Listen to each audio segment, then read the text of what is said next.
예, 사무엘하 9장 말씀. 다윗은 이제 이스라엘의 왕이 되었습니다. 다윗이 이스라엘의 왕이 되기 전에 사울 왕에게 쫓겨다녔습니다. 죽을 뻔한 위기가 많이 있었는데, 그러나 이제 다윗이 힘들고 어려운 시대에 도와주는 사람이 바로 이제 사울의 아들 요나단이었습니다. 그래서 다윗과 요나단의 그 우정과 사랑이 이제 사무엘상에 잘 기록이 되어져 있습니다. 요나단이 죽고 난 이후에, 사울과 요나단이 죽고 난 이후에 다윗은 이제 또 요나단의 그 사랑을 생각하고 이제 요나단에 혹시 아들이 있는가 이렇게 말하면서 이렇게 수소문하니 마침 이제 아들 하나가 있었습니다.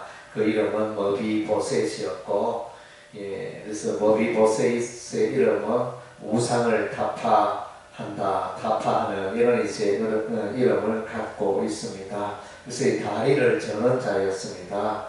그래서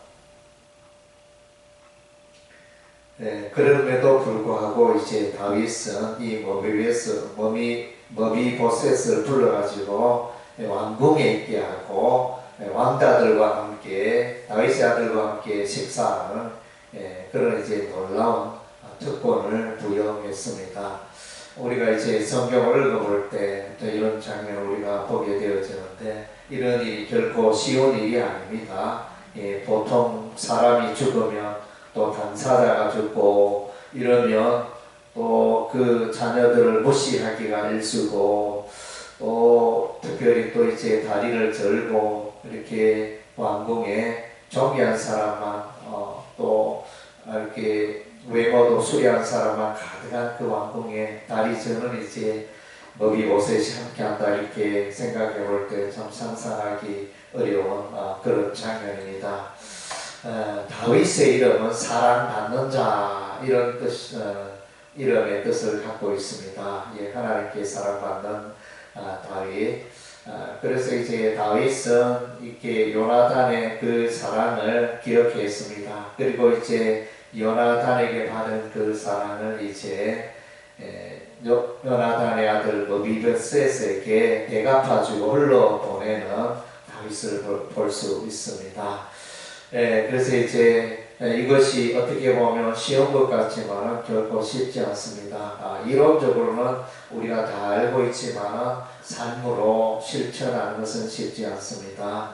그래서 오늘날 이제 우리 사람들은 이제 좀 이런 다윗의 사랑을 실천하고 이런 것들은 참 쉽지 않은 것 같습니다.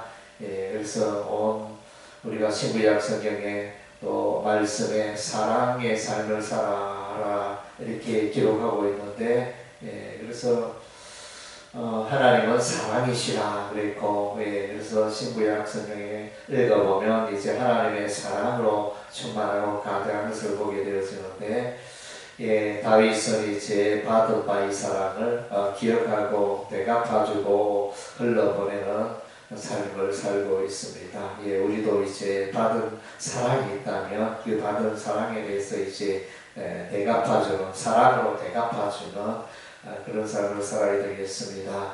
그리고 이제 오늘 이제 머비보셋의 입장에서 보면 이제 은혜의 삶입니다. 도저히 다리 절고 또 부모도 다 죽고 뭐 권세권이 없지만은, 그러나 이제 다윗 왕이 불러주셔서 왕궁에 거하게 하시는 이 놀라운 은혜를 입었습니다. 그래서 이것이 은혜의 사건인데, 우리도 이제 예수님을 만나기 전에는 이제 머비보셋과 같이 다리 저는 자였습니다. 불구자였습니다. 그것은 이제 다르게 우리가 이제 온전한 사람이 아니었고 죄인이었고, 죄악으로 말미암아 하자가 있는 그런 인생이었습니다. 그런데 예수님께서 죄 많은 우리를, 불구자와 같은 우리를 받아주시고 또 왕궁에 있게 하시고, 왕궁을 이제 하나님의 자녀로 삼으시고 하나님의 왕궁에 있게 하시고 예, 그래서 천국에 들어가게 하는 이런 특권을, 놀라운 특권을 우리에게 주셨습니다. 예, 은혜의 사건입니다. 은혜는 받을 자 없는 자가 받는 것이 은혜의 사건이 되어집니다. 우리가 아무것도 한 것이 없는데 선물로 받은 것이 은혜인 것입니다. 예, 그래서 우리가 돌아보면 우리의 구원의 사건이 전적인 하나님의 은혜의 사건임을 고백합니다. 우리의 선함과 우리의 행함으로 구원에 이른 게 아닙니다. 전적으로 우리는 이제 이 머비보셋과 같은 불구자였지만 왕궁에 있을 자격이 없는 그런 자였지만 하나님의 은혜로 우리가 하나님의 왕궁에 가고 하나님의 왕자들과 하나님의 백성들과 함께 가는 이제 놀라운 특권을 누리고 있는 것입니다. 예, 우리에게 베풀어 주신 은혜의 구원의 은혜를 생각하면서 또 이 아침에 감사하는 여러분 되시기를 바랍니다. 예, 기도하겠습니다. 하나님